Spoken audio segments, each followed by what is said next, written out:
안녕하세요. K-pop, K-드라마 열풍 덕분에 진짜 한국을 찾는 외국인들이 정말 뭐랄까 폭발적으로 늘었잖아요. 네, 맞아요. 정말 많아졌죠. 그런데 한국에 대한 어떤 환상, 기대 이런 걸 안고 온 분들이 막상 여기 와서는 이거 내가 생각했던 거랑 좀 다른데? 하고 놀라거나 때로는 고개를 갸웃하게 되는 순간들이 꽤 많다고 해요. 어쩌면 당신도 그런 경험을 하셨거나 주변에서 들어보셨을지도 모르겠네요. 맞습니다. 이게 단순히 음식이 맛있다, 대중교통 편리하다 이런 긍정적인 인상 너머에 있는 거죠. 외국인의 시선으로 봤을 때 한국 사회가 가진 독특한 모습, 심지어는 좀 모순적으로 느껴지는 지점들이 드러나곤 하죠. 모순적이요? 네. 대부분 외국인들이 한국에 대해 긍정적이고 되게 현대적인 이미지를 가지고 오는데 실제 생활 속에서 부딪히는 문화적 차이는 또 다른 이야기니까요. 그래서 저희가 이번에는 바로 그 지점들을 좀 더 깊이 파고들어 보기로 했습니다. 네. 저희가 직접 조사하고 분석한 여러 자료들을 바탕으로 외국인들이 한국에서 겪는 어떤 신선한 충격, 또 당혹감, 그리고 그 이면에 숨어 있는 한국 사회의 속살을 함께 들여다볼 텐데요. 너무 뻔하거나 익숙한 이야기는 좀 빠르게 넘어가고요. 당신이 이런 면도 있구나 하고 무릎을 탁 칠 만한 그런 흥미로운 관점들에 집중해 보려고 합니다. 좋습니다. 자, 그럼 한번 시작해 볼까요? 외국인들이 한국 생활에서 가장 인상 깊게 또 좋게 꼽는 것 중 하나가 바로 그 안전이랑 신뢰에 기반한 시스템 같아요. 네. 그렇죠. 예를 들어서 카페 같은 곳에 노트북이나 지갑 같은 귀중품을 그냥 테이블에 두고 자리를 비워도 아무도 신경 안 쓰는 풍경. 이거 외국에서는 정말 상상하기 힘든 일이잖아요. 네, 맞아요. 거의 불가능하죠. 심지어 가게 밖에 놓인 그 비싼 배달 물품들도 그냥 그대로 있고요. 이건 정말 대단하다고 느껴지죠? 네, 그건 한국 사회 구성원들이 공유하는 어떤 시스템에 대한 암묵적인 신뢰. 이게 얼마나 높은지 단적인 예입니다. 개인이 시스템 규칙을 어기지 않을 거다 이런 믿음이 사회 전반에 깔려 있는 거죠. 네. 특히 서울 지하철 시스템 같은 경우 보면 단순히 깨끗하고 효율적인 걸 넘어서서 막 무료 와이파이 터지고 실시간 도착 정보 알려주고 심지어 최적 환승 경로 안내 앱까지 있잖아요. 맞아요. 앱 진짜 편하죠. 그러니까 뉴욕 같은 대도시에서 온 사람들은 자기네 시스템이 거의 고대 유물처럼 느껴진다 이럴 정도니까요. 하하, 고대 유물이요. 그런데 바로 여기서 재미있는 역설이 시작되는 것 같아요. 역설이요? 어떤? 그렇게 시스템은 철저하게 믿으면서도 정작 그 길거리에서나 대중교통 안에서 마주치는 낯선 사람들 사이에 어떤 물리적인 예의, 배려 이런 건 좀 부족하게 느껴진다는 목소리가 많더라고요. 네네. 당신도 혹시 길 가다가 어깨를 툭 부딪히고도 사과 한마디 없이 그냥 쌩 지나가는 사람 때문에 당황한 적 없으신가요? 바로 그 지점입니다. 시스템에 대한 높은 신뢰와 불특정 타인에 대한 약간의 무관심 혹은 물리적 거리 유지의 어려움 이런 게 공존하는 거죠. 공존. 네, 사회학적으로 보면 한국 사회의 신뢰는 익명의 개인보다는 시스템 그 자체 그리고 가족이나 친구처럼 우리라고 인식되는 내 집단에 더 집중되는 경향이 있습니다. 우리. 네, 그러니까 카페에서 남의 물건 안 훔치는 건 시스템의 무결성을 지키는 우리의 약속이지만 길에서 사람을 툭 밀치는 건 빨리 이동해야 한다는 또 다른 암묵적인 시스템 속에서 발생하는 비인격적인 마찰 정도로 여겨질 수 있다는 거예요. 그러니까 공공장소에서의 타인이 어떤 존중해야 할 인격체라기보다는 그냥 내 이동 경로를 방해하는 일종의 장애물처럼 여겨질 수도 있다 이런 말씀이시네요. 그쵸. 약간 그런 측면이 있는 거죠. 뒤에 사람이 오는지 안 보는지 갑자기 팍 멈춰서거나 아니면은 사람들이 지나다니는 길목 떡하니 맞고 서 있는 모습들 때문에 불편했다는 후기도 진짜 많거든요. 네, 맞아요. 심지어 그 재채기하면 bless you 이렇게 말해주는 문화권 사람들한테는 한국 사람들이 신뢰합니다 같은 표현조차 잘 안 쓰는 게 좀 차갑거나 무례하게 느껴질 수도 있겠어요. 그쵸. 고도로 밀집된 사회에서 보도나 지하철 같은 공공공간은 사회적 교류의 장이라기보다는 목적지로 가기 위한 통로로서의 기능성이 훨씬 강조되거든요. 통로. 네. 그러다 보니 타인과의 상호작용보다는 개인의 이동 효율성, 이게 우선시되는 경향이 나타나는 거죠. 이런 맥락에서 보면 그 횡단보도 건널 때 있잖아요. 보행자 신호 분명 쳐졌는데도 차들이 막 쌩쌩 지나가서 마치 게임 프로거처럼 목숨 걸고 건너야 했다는 외국인의 푸념. 하하, 프로가요? 네, 길거리에 쓰레기통이 눈에 띄게 적다는 점이나 아니면 길거리 흡연 문제, 심지어 길에 침 뱉는 행위들 이런 것도 좀 관련이 있을까요?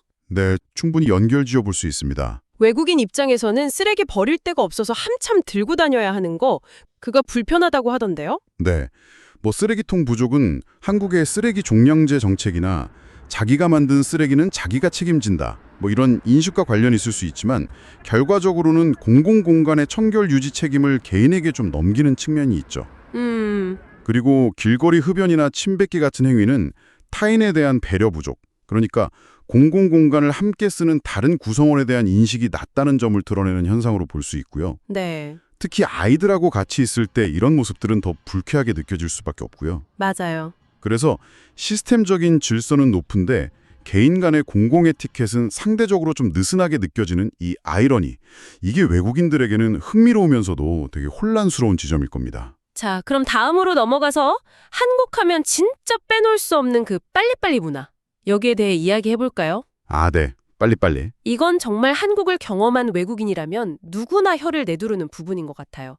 24시간 언제든 주문하면 그냥 순식간에 배달되는 음식. 네. 이거 거의 뭐 초능력 수준 아닌가요? 그렇죠. 진짜 빠르죠. 안경점에 갔더니 1시간 만에 시력 검사부터 안경 제작까지 다 끝내주는 속도도 놀랍고요. 맞아요. 저도 그거 경험해봤어요. 심지어 엘리베이터 닫힘 버튼 누르면 1초의 망설임도 없이 문이 팍 닫히는 것조차 외국인들한테는 신기한 경험이라고 하죠. 네. 근데 이런 속도감이 단순히 한국 사람들이 성격이 급해서 그런 거라기보다는 훨씬 깊은 역사적, 사회적 배경을 가지고 있습니다. 아, 배경이요? 네, 이걸 압축적 근대성, 컴프레스드 모더니티라는 개념으로 설명할 수 있는데요. 압축적 근대성. 그게 뭐죠? 좀 더 쉽게 설명해 주실 수 있을까요? 그러니까 서구 사회가 몇백 년에 걸쳐서 점진적으로 이룩한 산업화, 근대화, 이걸 한국은 불과 수십 년 만에 아주 압축적으로 경험했잖아요. 네, 그렇죠. 한강의 기적. 네, 한국전쟁 이후 폐허 위에서 생존하고 발전하기 위해서는 모든 걸 가능한 한 빨리 해치워야 한다는 사회적 압박감이 있었고, 이게 국가 발전의 원동력이자 일종의 시대정신처럼 자리 잡은 겁니다. 아, 시대정신. 네, 속도가 곧 경쟁력이자 생존 전략이었던 거죠. 그래서 당신이 한국에서 경험하는 그 놀라운 효율성, 속도감 있잖아요. 네. 그게 어찌 보면 한국 현대사회의 좀 고통스러운 경험이 만들어낸 결과물이라고도 할 수 있어요. 그렇군요. 빨리빨리가 그냥 문화적 습관이 아니라 생존과 성장을 위한 어떤 절박함에서 비롯된 거라는 말씀이시네요. 그렇죠. 하지만 그 속도 때문에 치러야 하는 대가도 만만치 않잖아요. 예를 들어서 뭐 세계적으로 악명 높은 운전 습관이라든지 높은 교통사고율 같은 거. 이것도 결국 이 빨리빨리 문화랑 관련 있다고 지적하는 목소리가 많고요. 정확합니다. 효율성이라는 발간면 뒤에는 위험과 부작용이라는 그림자가 필연적으로 따라붙죠. 뭐 건설 현장에서의 부실공사 문제나 직장 내에서의 극심한 업무 스트레스, 번아웃 현상, 이것도 속도와 성과를 최우선으로 여기는 문화와 관련이 깊습니다. 아, 번아웃. 네. 버스 기사님이 승객이 자리에 앉기도 전에 막 급출발하는 사소한 경험부터 시작해서 사회 전체가 마치 멈추면 큰일 나는 것처럼 끊임없이 돌아가고 잠시 쉬거나 여유를 갖는 것조차 용납하지 않는 듯한 분위기. 이런 걸 느낀다는 외국인들의 증언도 많아요. 네. 당신도 한국 사회에서 뭔가 늘 쫓기는 듯한 긴장감 느껴보신 적 있을 겁니다.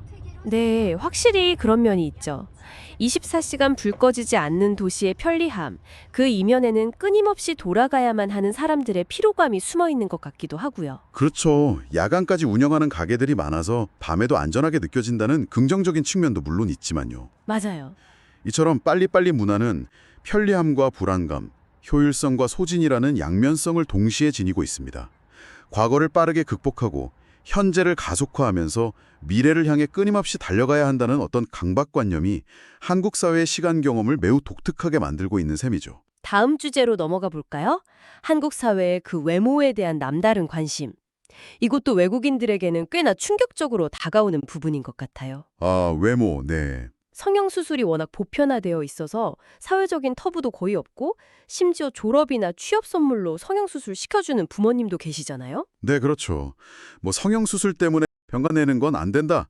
이런 내용이 교사 고용계약서에 명시될 정도라고 하니 얼마나 일상적인지가 짐작되시죠? 와, 계약서예요? 네.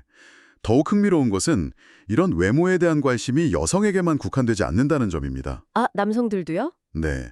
한국 남성들의 1인당 스킨케어 제품 구매액이 전 세계 1위라는 사실 혹시 알고 계셨나요? 네, 진짜요? 일이요? 네.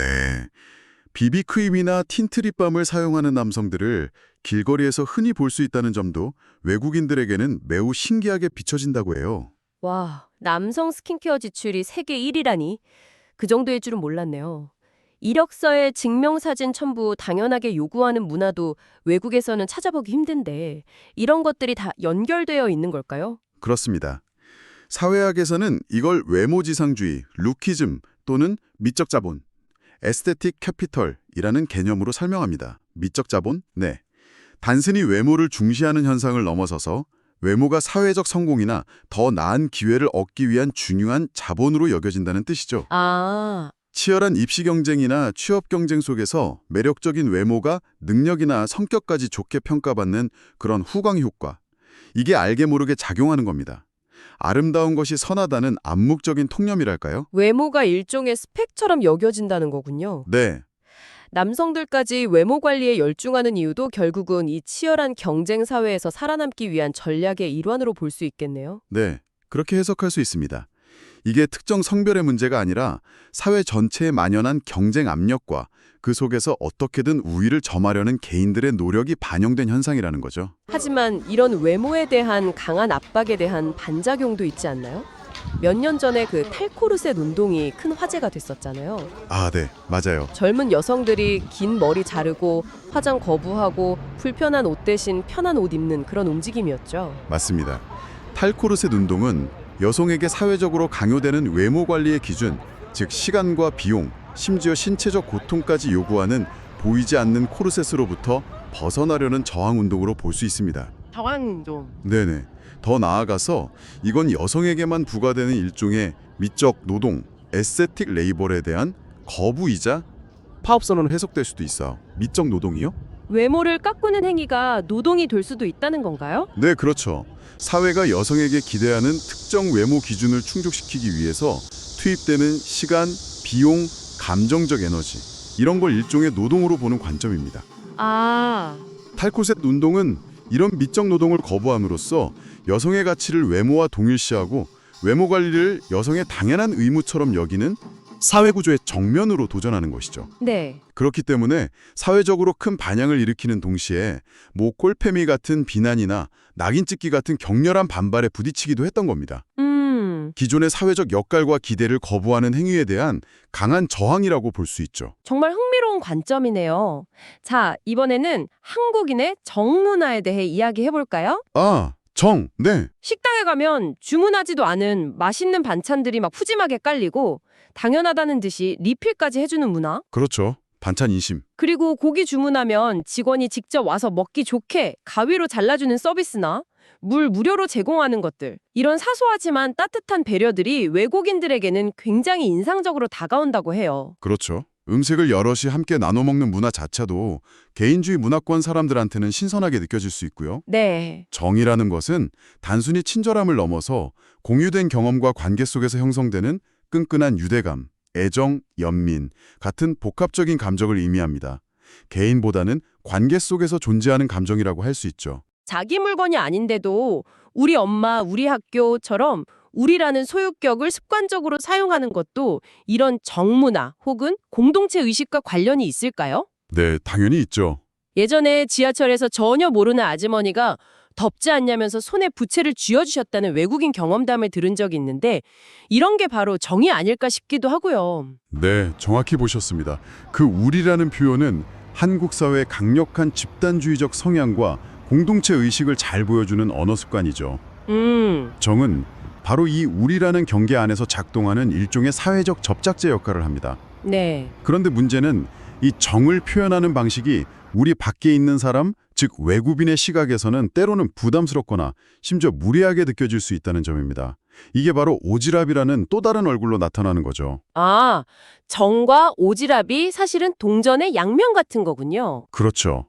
비슷하면서도 다른. 예를 들면 처음 만난 사이인데도 나이나 결혼 여부, 심지어 휴가 간 이유까지 너무나 스스럼 없이 묻는 것들. 네, 맞아요. 또 어디 아파, 피곤해 보인다 라거나 살 좀 쪘네 같이 외모나 개인적인 상태에 대해 너무 직접적으로 언급하는 경우 당신도 이런 경험 때문에 당황스러웠던 적이 있을 수 있어요. 네, 한국 사람 입장에서는 그게 관심의 표현이고 관계를 맺으려는 시도일 수 있지만요. 그렇죠. 걱정해서 하는 말인데. 맞습니다. 그게 바로 핵심입니다.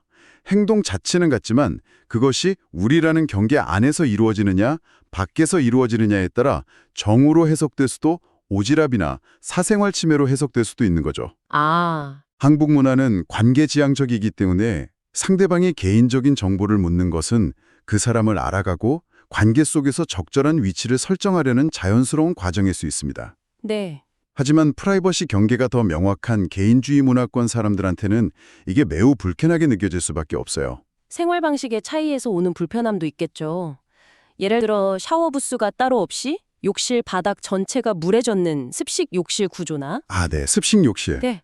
서양 기준에서는 거의 핸드타월 수준으로 느껴질 만큼 작은 수건 크기 같은 것들이요. 맞아요. 수건 진짜 작죠. 어떤 분은 한국 수건 보고 이거 아기들 쓰는 거 아니에요? 하고 물어봤다고 하더라고요. 하하, 그럴 수 있겠네요.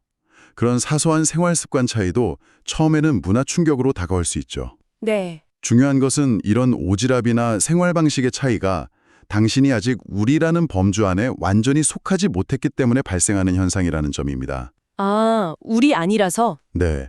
한국 사회의 강력한 우리 의식은 역설적으로 외국인이 진정한 의미의 내 집단 구성원으로 받아들여지기 어렵게 만드는 장벽으로 작용하기도 합니다. 네. 그래서 오랫동안 한국에 거주했음에도 불구하고 여전히 손님, 게스트처럼 느껴진다는 외국인들의 이야기가 나오는 것이고요. 손님. 따뜻한 친절은 경험하지만 정으로 끈끈하게 얽힌 깊은 관계망의 일원이 되기는 쉽지 않다. 이런 의미입니다. 마지막으로 K-드라마 이야기로 넘어가 볼까요? 네, K-드라마. K-드라마가 전 세계적으로 엄청난 인기를 끌면서 드라마 속 한국 모습에 매료돼서 실제 한국행을 결심하는 분들도 많잖아요. 네, 정말 많죠. 그런데 막상 와보니 현실은 드라마와 너무 달라서 실망했다는 이야기도 심심치 않게 들려요. 네, 그걸 뭐 K-드라마 환상, K-드라마 디sillusionment라고 표현할 수도 있을 것 같습니다. 환상? K-드라마는 분명 매력적인 한국 이미지를 전파하는 강력한 문화 콘텐츠지만 종종 현실을 지나치게 미화하거나 이상화하는 경향이 있죠. 그쵸. 예를 들어 드라마 속에서는 온갖 역경을 딛고 결국 성공하거나 사랑을 쟁취하는 주인공들이 많지만 실제 한국의 직장 문화는 극심한 경쟁, 장시간 노동, 상명하복의 위계 질서, 그리고 그 눈치껏 행동해야 하는 부담감, 이런 것들로 훨씬 더 힘들 수 있습니다. 눈치 문화. 아, 그것도 외국인들이 적응하기 어려워하는 대표적인 것 중 하나죠. 네, 맞아요. 다른 사람 기분이나 의중을 끊임없이 파악하고 거기에 맞춰 행동해야 하는 거잖아요. 그렇죠. 연애 관계에 있어서도 드라마처럼 늘 로맨틱하고 극적인 순간만 있는 건 아닐 테고요. 당연하죠. 완벽해 보이는 남자 주인공 같은 사람은 현실에선 찾기 힘들다는 걸 깨닫고 환상에 깨졌다는 여성 팬들의 후기도 많고요. 그렇습니다. 이 K-드라마 환상이 일반적인 문화 충격과 조금 다른 점은 단순히 낯선 문화를 만나는 경험이 아니라 자신이 이미 잘 알고 있다고 믿었던 그리고 감정적으로 깊이 투자했던 어떤 이상적인 이미지가 현실과 다르다는 것을 깨닫는 데서 오는 실망감이라는 점입니다. 아, 기대가 컸던 만큼 실망도 큰. 네, 마치 믿었던 친구에게 배신당한 듯한 느낌.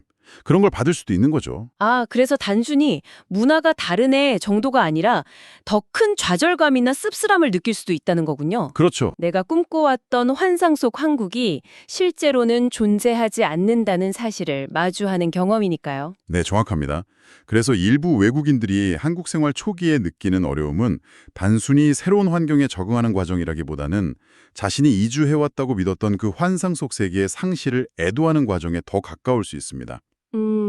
미디어가 만들어낸 판타지와 현실 사이의 괴리에서 오는 또 다른 형태의 깊은 문화 충격인 셈이죠. 오늘 저희가 함께 살펴본 이야기들을 되짚어보니 외국인들이 한국에서 느끼는 놀라움과 당혹감은 정말 단순한 해프닝이 아니었네요. 네, 그렇죠. 그 안에는 한국 사회의 압축 성장 경험, 강한 공동체 의식과 그 이면의 배타성, 치열한 경쟁 문화, 그리고 미디어가 만들어낸 이미지와 현실의 간극 같은 복잡한 맥락들이 얽히고 설켜 있었습니다. 맞습니다. 시스템에 대한 높은 신뢰와 개인 간 거리감의 역설, 빨리빨리 문화의 빛과 그림자, 외모를 중시하는 사회적 압력과 그에 대한 저항, 또 정의 따뜻함과 오지랖의 불편함 사이의 아슬아슬한 경계, 그리고 K-드라마 판타지와 냉정한 현실의 부딪힘까지. 네. 이 모든 모습들이 바로 오늘날 한국 사회를 입체적으로 이해하는 데 중요한 단서가 됩니다. 어떻게 보면 외국인이 겪는 문화 충격은 한국 사회가 가진 행정의 특징들이 응축돼서 나타나는 현상이라고도 할 수 있겠네요. 오늘 저희와 함께 나눈 이 이야기들이 당신이 한국이라는 사회와 문화를 조금 더 깊고 또 다각적으로 이해하는데 작은 도움이 되었기를 바랍니다. 네, 오늘 이야기는 여기까지입니다. 들어주셔서 감사합니다. 그럼 저희는 여기서 인사드리겠습니다.